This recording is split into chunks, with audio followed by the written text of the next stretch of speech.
Chers parents, bonjour. Je suis Dr Eliane Moussa Néoussou. Je suis pédiatre à la clinique pédiatrique d'Apapa. La poussée dentaire constitue une période de grande préoccupation pour les parents et il n'est pas rare de voir les mamans amener les nourrissons à la consultation juste pour préparer la dentition. Je voudrais d'entrée de jeu dire que la poussée dentaire n'est pas une maladie. C'est juste un processus physiologique qui intervient dans la croissance de l'enfant.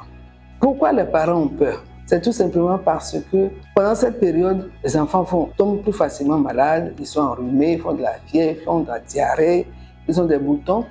Et les parents pensent que c'est à cause des dents que les enfants tombent malades.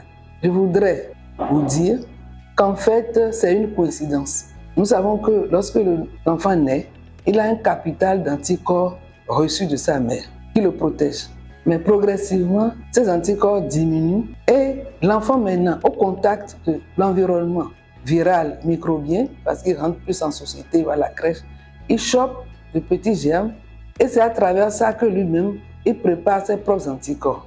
Et cette période correspond à la période de la poussée dentaire qui intervient de façon très variable d'un enfant à un autre, mais généralement c'est entre 4 et 7 mois.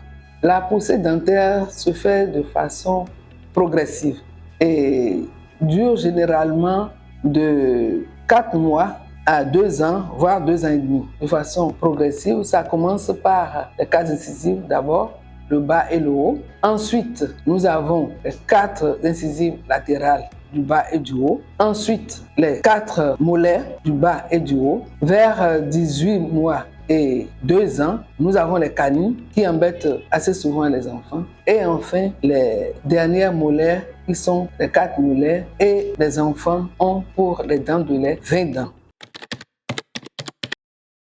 Pendant cette période, les enfants ont de petits bobos. Et comme je disais tantôt, c'est ça qui inquiète les parents et ils viennent consulter pour préparer la dent. Qu'est-ce qu'il faut faire? Il faut déjà soulager l'enfant parce que les manifestations que nous remarquons souvent, des enfants qui pleurent, qui chouinent, qui sont grincheux, irritables parce que les gencives sont gonflées, c'est douloureux. Des fois, ils font de petites fièvres, ils manquent d'appétit, ils font de petites diarrhées, ce qui fait que les fesses sont un peu rouges. Il faut tout simplement leur frotter la gencive. Comment le faire?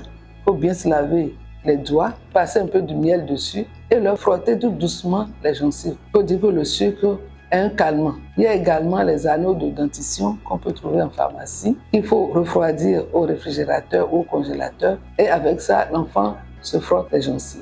Voilà à peu près ce qu'il faut pour la dentition. Je disais tantôt, on ne prépare pas la dentition. Avant, nous avons l'habitude de donner du calcium. Et les mamans, quand elles viennent et qu'on ne leur prescrit pas le calcium, elles sont déçues. Le calcium n'intervient pas dans la dentition.